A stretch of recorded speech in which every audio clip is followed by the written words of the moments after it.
starting with the quarterback in Washington. What's up with Jaden Daniels? He was back at practice yesterday, Greeny, in a limited fashion. He said his knee feels better, but it'll be a doctor's decision about whether or not he plays on Sunday against the Atlanta Falcons. He's leaving it in the hands of others. They'll see what they say. If he can't go, Marcus Mariota would play again, and Marcus Mariota played very well on Sunday in the Commanders' victory over the Raiders. In that same game, the Commanders looked like they very well could be without Terry McLaurin, who suffered a quad injury on Sunday against the Raiders, left the game, has been undergoing additional testing on that quad, did not practice on Wednesday. If he doesn't practice again today, that would tell you that this is certainly trending in a direction in which the Commanders are unlikely to have Terry McLaurin on Sunday. But the Kansas City Chiefs are expecting to get back Xavier Worthy Sunday in a big game against the Baltimore Ravens. Worthy went down early in the season, third play of the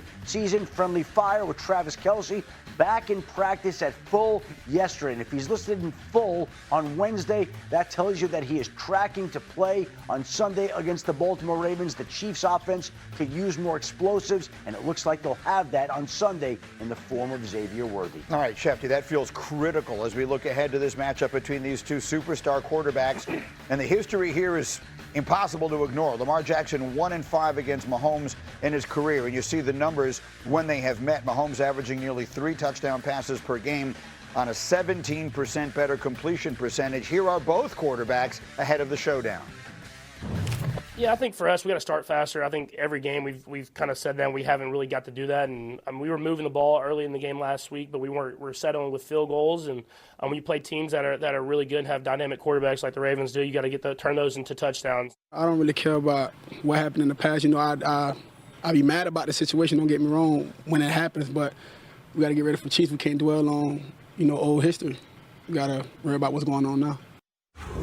Okay, so the quarterbacks are ready to go, Dan. Both teams at 1-2, so the loser obviously falls to 1-3. It feels to me like this game is much more important to one team than the other. Which team do you think needs it? It's Kansas City. It's a must-win for Kansas City. Staring at 1-3, also the Chargers, who have beaten them, have 3 divisional wins, and the Chargers are staring 7-0 in the face. Mm-hmm. The Chargers play at the Commanders, or at the Giants. They're going to win that game.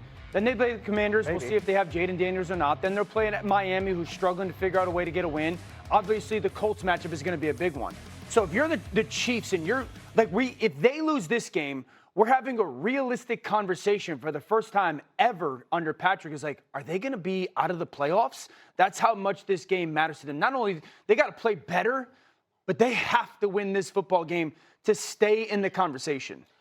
I disagree. I think the pressure is more on the Baltimore Ravens, not because, to your point, the situation for the Chiefs isn't harder than the road for the Ravens to get there, but at the same time, the Chiefs are who we think they are. They're down their 1-2 option for the majority of the season. Any other team would be like, yeah, 0-3 makes sense if you lose your 1-2 receiver. The other point is the Baltimore Ravens, for the losses they had, they should have won both games. And on top of that, if you say, all right, who is the better team between the Chiefs and the Ravens? You're going to say the Ravens. So if the Ravens drop this game again, there's serious questions about this team and why they're not winning these games that we feel like they should. I think the noise gets louder, but when he brought it up with the division. You look at who's in the AFC North, it's the Bengals, it's the Steelers, it's the Browns. The noise is going to get louder around the Ravens, especially because defensively they're not playing very well at all.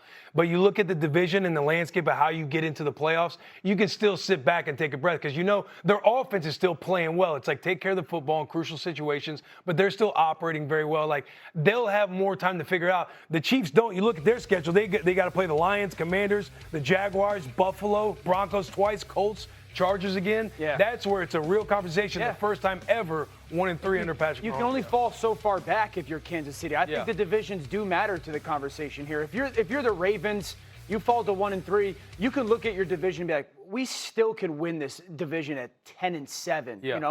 Where the 10-7 won't get the Chiefs into the playoffs, I think, in their division. Yeah, I think that digging yourself out of a hole from a Chiefs standpoint is much bigger of a climb than the Ravens. And I hate to bring this up because I know this guy's not known for his big brain thoughts, but Rob Gronkowski, week 1, said they were punched in the mouth after that, and they might not know who they are, and I think we're seeing that right now. So shout out Gronk for the break-bringing thought. Is that what you think is happening with Kansas City? Basically, what I hear Hawk saying is they're playing without Rashee Rice, they're playing without Xavier Worthy. any team would not look like themselves when they plug those two guys back in, and Shefty makes it sound like Worthy comes back this week. Does that offense get cooking again? I think it can, but I also think if you look at the Ravens' defense, they're bottom half in a lot of statistical categories because of who they've played in the two out of the last 3 games. Right. They're a Buffalo lot and better. Detroit. Yeah, they're a lot better than people are giving them credit for.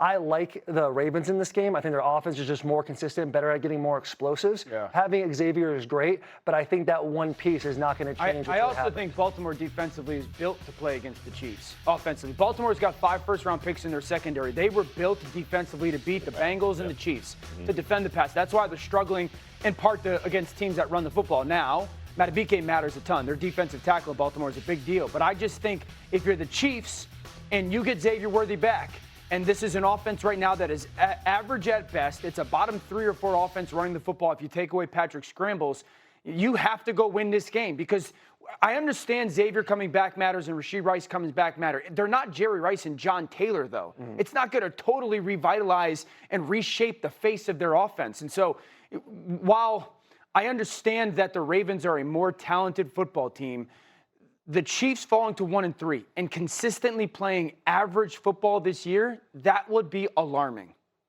I understand what you're saying, and maybe those guys aren't Jerry Rice and John Taylor, but the quarterback is Joe Montana, and the coach is Bill Walsh. I wouldn't bet against them. And there's a couple of different ways to look at it with the Chiefs.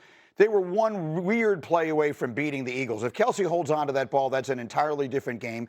They lose a 1-score game to an obviously very good Chargers team in a game that's being played in Brazil under weird circumstances. I don't know. I'm not willing to say I'm as worried about them as the evidence would suggest. I have a feeling they're going to go out and play very well this weekend. I mean, if not for some heroics against a team that just benched their quarterback, they'd be 0-3. There's a lot of different ways I guess you could look at it. We'll see. Either way, the one thing that is indisputable, the division for the Chiefs is a much tougher climb than what is given to those who play at a high level. And, the best players in the world are the ones that you are kind of involved with that word pressure. Speaking to Giants players, they expect their offense to look different with Dark behind center. We're going to be seeing more college concepts. Several Giants coaches reached out over the past few months to members of the staff at Ole Miss to add some plays and concepts to their playbook. This one again to left, and that's a no-doubter. 3 runs come in on that homer. Now bottom of the 7th, Sosa up again. Sosa left again. He really likes left. 3-homer night, first career multi-homer game, and the Phils win big. Limelight is brought to you by Corona. La Playa awaits. Only twice in baseball history had 4 players hit 50 home runs in the same season. In 1998 and 2001. Nothing hinky going on in that era, I don't think, beyond reproach. Anyway, that brings us tonight and a swing at baseball history. That's right. A chance to make that mark, minus the hinky, a season's worth of dumping Schwarbaum's aplomb, showing, hey, we dig the long ball, but waiting for the slacker of the bunch, the judge. Let's get started with the Mariner man, the big dumper, Cal Raleigh, August 25th, joining Mantle as the second switch hitter in MLB history with a 50-homer season. The big dumper does it again. Here's how it sounded on the Mariners broadcast with Aaron Goldsmith. Another 3-2. Fly ball driven. Way back there, left field, take cover. Number 50, midway up the second deck. So Cal got there first, then Kyle came second on September 9th. Schwarber digging in and stepping on that one. Joining Ryan Howard as the second Philly ever with a 50-homer season. Here's how it sounded on the Phillies broadcast. Tom McCarthy on the call. 3-1.